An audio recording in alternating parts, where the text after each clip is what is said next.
What's up my friends, Mike again, glad to have you guys back. Today's very exciting because we got the Drop THX Panda headphones. A lot of people have been saying that they're really awesome, but I'm here to put that claim to the test. Because I've been using these headphones for the past 2 weeks. I've been using them for video editing, gaming, watching movies on Netflix, and listening to music. And I've been comparing them with my other headphones that I own, and things have been very interesting. And full transparency to my audience, Drop did send this pair of headphones for me to review, but as always, I'm not paid to say anything good or bad about it, so if it sucks, you'll definitely know. Because over my time of use, I noticed that there are 3 things that I really love about these headphones that will make it a great investment for you. But on the other hand, there might be 3 other things that might be deal breakers for you. Like, you're better off buying another pair of headphones at this price. So guys, this is a balanced review, and hopefully at the end of the video, you know whether or not this pair of headphones is in fact the right pair for you. So the first thing that I love about these headphones is the overall build quality, design, and comfort. The ear cups and the headband is made of plastic, and the frame is made of aluminum. With this combination, it does not feel cheap at all. The overall design is very simple and it's very minimalist with its all matte black kind of look. I actually really like this because it gives it a very rugged and durable feel. Because I've been using it for the past 2 weeks, it does not have a scratch at all, and in fact, I'm not even scared of scratching it like by throwing it in my bag, just like landing it on my table. So I really like that I don't have to be careful with it. The other thing is that the headphones actually have a water resistance rating of IPX6, which is super water resistant. So if you're taking a walk outside and get caught in the rain, these are not gonna get damaged. Like, you're not gonna have to like take them off your head and hide them in your jacket to protect it from the rain, okay? So although it's super water resistant, I still don't recommend you doing that because the ear cups might get damaged. However, you can take the ear cups out and replace them if you need to in the future. So in regards to the durability and the longevity of the headphones, I think these are gonna like last me a long time. So with these headphones, there's no logos outside at all. I love how inconspicuous it is. But on the inside of the right ear cup, there is a little drop logo. So most people aren't gonna recognize what headphone you're wearing. Only the people who know what's up is gonna know what you're using, which is kind of cool. You're like in a secret club. The other thing I like about it is that the ear cups over here is spring loaded, so it returns to its original position. So when you're holding it like this or have it around your neck, it's not flopping around, it stays still. And what I like about it is that on the inside, it uses a rubber material very similar to what you would see on the headband on the Bose NC700. This is really nice because for someone like me who uses a lot of hair products,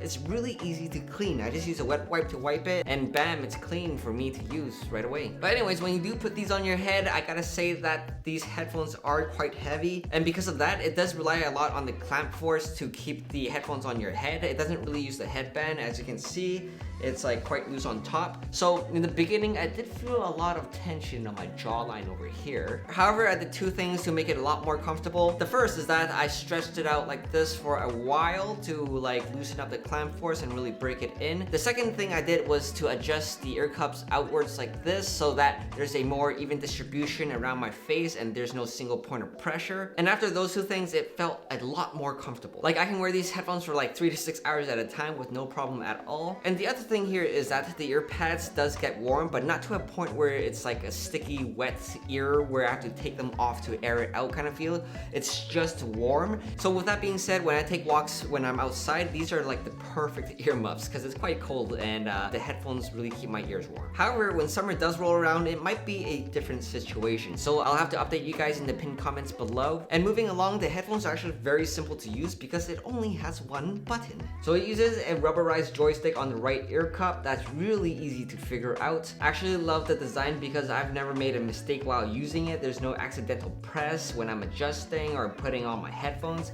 It's really just so simple. And the other awesome thing is that the battery life actually lasts like 30 hours. In my first week of using it, I actually like used it for 4 days straight and I still had like 30% in it. And if you do run out of batteries, there is quick charging and you can charge and play your music at the same time through its USB Type-C. So overall, from a build quality standpoint, the Pandas are top notch in that department. So the second reason to buy these headphones, and maybe the most important reason, is because of its sound quality. So full disclosure, I'm not an audiophile, so I'm gonna try my best here to tell you guys the difference that I hear between the Sony 1000XM4s and the Bose NC700. So I've had over 80 hours of listening time with these through my Mac Mini, my iPad, iPhone, and using LDAC on my Samsung Note 20. And man, the Pandas provide a clarity that the other headphones could not match. The most noticeable thing is that everything is clear from the highs to the lows. So the Pandas overall sound is closer to neutral, but it still packs a punch and a bit of warmth in the songs regardless of whatever I play. The bass is very detailed, distortion-free, clear, deep, it's very balanced. Meaning that even in bass-heavy songs, the mids and the highs are still shining through without it sounding foggy or that the bass is in front of it. Also, I would say that the bass is more accurate than rich, but overall, I think that the bass is done tastefully. It's very clean and very impactful without being overwhelming. And this is a very noticeable difference when you compare the Sonys to the Pandas. I noticed right away that the Sony had a really bass-heavy sound,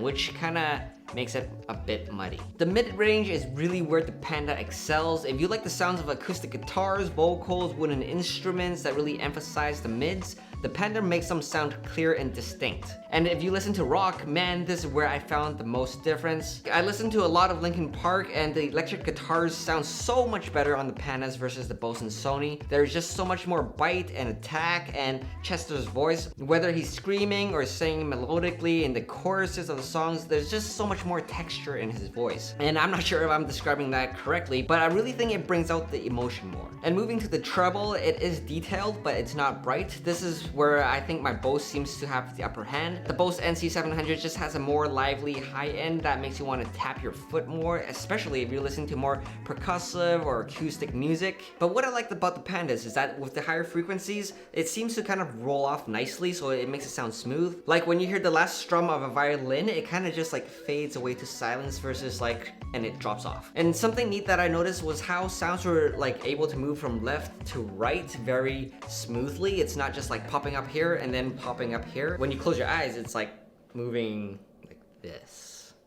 I hope that makes sense. And in terms of Soundstage, this is the area where I think it's just like okay. It's definitely not gonna give you like a concert hall feel. You're kind of like more in a smaller room. So this might not be the best way to describe it, but the sounds don't really extend past this point when I close my eyes, whereas with my other headphones, I feel like the sounds are more out here versus with the Pandas, they're kind of just here. So it does give you a very like in your face, in a small room kind of feel. So with that being said, when the music arrangements in the song is too busy, like I do find that the instruments and voice is kind of crammed and bottlenecked, and it just needs some space to move. However, this doesn't mean that the soundstage ruins the song. It just kind of makes everything like right in front of you. But my point is that the soundstage isn't that impressive compared to other headphones, especially at this price range. But what is very noticeable and very impressive about the Pandas is how loud they are and how extremely loud they can get without distorting. Also, the Pandas do not have active noise cancelling, but because of how strong the clamp is, it creates a good seal for passive noise isolation. Even when I'm playing music at 30 to 40%, most of the ambient sounds are drowned out. So I'm happy to let you guys know that I'm not feeling like I'm missing out without my ANC headphones. So yes, I think the Pandas definitely sound great. They are more closer to the neutral kind of sound, so it might not be for everyone. But in terms of clarity, which is what I like, I would prefer the Pandas over my Bose and my Sonys. So guys, I am getting the AirPods Max to compare with the Pandas. So if you're liking what you're seeing so far and want to see that review, remember to like, subscribe, and even sharing it with a friend if you found this video helpful so you can help them out as well. So moving along, the third reason why these are awesome is because of the connection and the call quality. This is quite possibly the most important consideration for audiophiles, because Drop's goal of the Pandas was to create a product where its wired performance was indistinguishable from its wireless performance. So I think it's important to note that there's two types of wired listening on the Pandas. One is by using the USB Type-C cable. When you plug that into your listening device, it acts as a digital analog converter. And in this mode, all the electronics are on. It will use the THX AAA amp that's built in. Same situation when you're playing it wirelessly. But the second wired listening is when you use the 3.5mm jack. When you plug it into your headphones, it turns all the electronics off and it goes into passive mode. This is useful if you want to use your own amps, but if you don't have one, it just sounds flat, like there's no bass at all. So in my experience as an everyday user with the headphones, I'm happy to tell you guys that the wired mode through the USB Type-C and the wireless mode sound very identical. However, that's only the case if you're streaming through an LDAC and using high quality music files.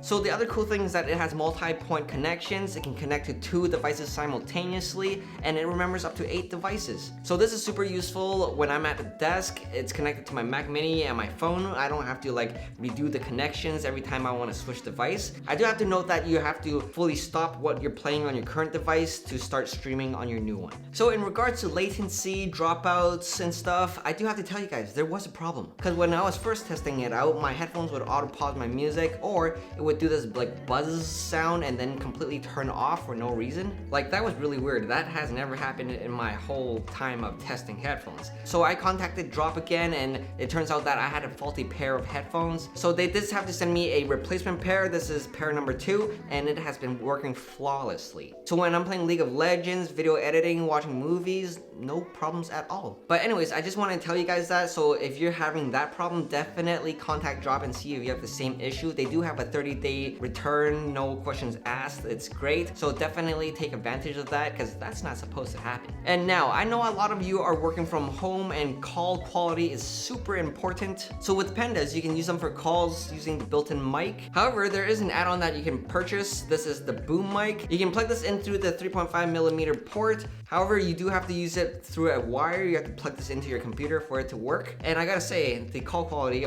with the boom arm is quite good. So I'm gonna do some tests for you so you can see what it sounds like. Okay, so now I'm using the Bluetooth mic. It's built into the right ear cup. So testing 1, 2, 3. How does this sound? Again, it's using the internal built-in Bluetooth mic. And now we're gonna switch into the wired boom mic. Okay, so now I'm using the boom mic that's attached to it. Testing 1, 2, 3. How does this sound? So this is nice, but it is wired. On the wire, there is a mute button and a volume rocker, so it's easy to control. So if you're using this for calls, I think it's quite nice. But anyways, let me know in the comments below what you think and which is better. So guys, I know everything about the Pandas sound good so far. It might be very tempting for you to buy it. However, I think there are a few things for you to consider, because over my time of use, I did find 3 reasons why I would not recommend buying the Pandas. So the first reason why I wouldn't buy the Pandas is if you're a serious gamer playing first-person shooter games with your friends. Because if you want to talk to your friends while you game, you're gonna have to use the wired boom mic. Because if you try to use the Bluetooth mic that's built in and do it wirelessly, it's gonna go in hands-free mode, and the audio,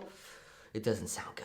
And so if you're using the wired boom mic to chat, you're gonna have to plug it in, and as said before, it's gonna go in passive mode. Well, that's fine and all. I like play League of Legends in passive mode all the time. It doesn't sound the best, but if you want better audio, this is where you're gonna need your own amp. And it's fine if you have your own amp, but if you don't, it means you're gonna have to spend extra money on top of this pair of headphones for you to like do this whole gaming thing. So I just think that's not the best use of your money for that use case, because there are certainly dedicated gaming headphones that are at an even lower price point than the Pandas, because they use like a super low latency connection wirelessly, and it's not wired. And again, the Soundstage for the Pandas is a bit small, so if you want like a more immersive environment for gaming, dedicated gaming headsets are the way to go. The second reason why these might not be the right pair for you is if you are going traveling and you need to pack light, because the case is huge. So this is the Sony when it's folded up. You can kind of see the size comparison, and you can't fold these ones up. So if you have limited space in your bag, it's really hard to carry it around with you all the time. And again, I think it's gonna be on your neck when you're out and about most of the time. And if you're going on an airplane or just in the car, on the bus, if you want to fall asleep or listen to music at a super low volume to like block out the world and you want your own sound bubble, the active noise canceling can definitely help with that. And if you do want to fall asleep and like wear them for 8+ hours while you're sleeping, I do think that the Bose and the Sony are more comfortable than the Pandas. And it's not like the Pandas are uncomfortable, it's just that I do notice that I'm wearing headphones, whereas with my other headphones, I kind of forget that I'm wearing headphones when I'm using them. And the third reason, and maybe the most important or logical of all, is that I don't think it's worth getting the Pandas if you already have the Bose or Sony, like something at this level. So there's a few reasons why, because if you already love the sound of your current headphones and you don't find anything wrong with it, and if you don't use LDAC to stream, like you're mainly using your iPhone, your iPad, which only uses the AAC codec, the sound quality between the Pandas and Bose and Sony is much less noticeable, because the difference is not going to be very clear and apparent, especially when I was doing my own testing with my iPad versus using my Note 20 to compare. It was me sitting there for hours being like, I think my ears aren't working. I can't really tell. Like, there's only subtle differences. So you're not gonna take full advantage of what the Pandas can offer. So really, unless you can get rid of your current pair, I don't think it would make sense for you to have one of this and the Pandas, unless you're a headphone collector or you're a tech reviewer like me, so that you can compare these with other headphones in the future. So I think it really comes down to this. I think the Pandas were specifically designed and made for audiophiles who know what they're doing. The Pandas give audiophiles great flexibility to use these in wired mode and using their own amps, or if they want to go out and about, they can get the same sound quality wirelessly. So I've been talking to some of my friends who really love headphones and sound, and for them to switch to wireless has been huge because they said that the convenience of not having to unplug their headphones every time they get up to go to the washroom or the kitchen has been amazing. Like, that little convenience in itself makes the Pandas totally worth it for them. However, if you're on the other side of the spectrum looking for all the features, looking for the best value, the best bang for the buck, I don't think you'll be too amazed with the Pandas. Because these days, a lot of the mainstream companies are trying to compete over features that might or might not be useful at all. Whereas with the Pandas, I think it's the opposite. And again, I don't think it's fair, or if I'm even supposed to be comparing the Pandas with the Sony and the Bose. But because I haven't had experience with like audiophile grade headphones, I can only speak to what I've used so far. So I do think that the Pandas aren't meant to be flashy, just like its design and aesthetic is very simple and intentional. It prioritizes sound first, and it has all the essentials that I need for my own personal use, and most importantly, the sound is right for me. Again, the sound might not be for everyone because it's a bit neutral and people might like more warmth or bass or whatever, but again, compared to what I have, the clarity in the Pandas is what stands out and is what I prefer. So if you're looking for a very simple pair of headphones to use that has great sound right out of the box with no tinkering at all, then the Pandas are gonna be awesome for you. And by the way, they are releasing the functionality to be able to use an EQ that you can customize through the Sound ID app. It's gonna be released soon. I might make another video about it and show you guys the sound comparisons. You can actually use that app for your Sony headphones, your Bose headphones, and your Pandas. And also, I'll be getting the AirPods Max soon to compare with the Pandas. So if you wanna see that video, remember to like, subscribe, and turn that notification bell on to get the latest updates about my videos from YouTube. And that's it for now, guys. Thank you so much for watching, and I'll see you in the very next video. Bye!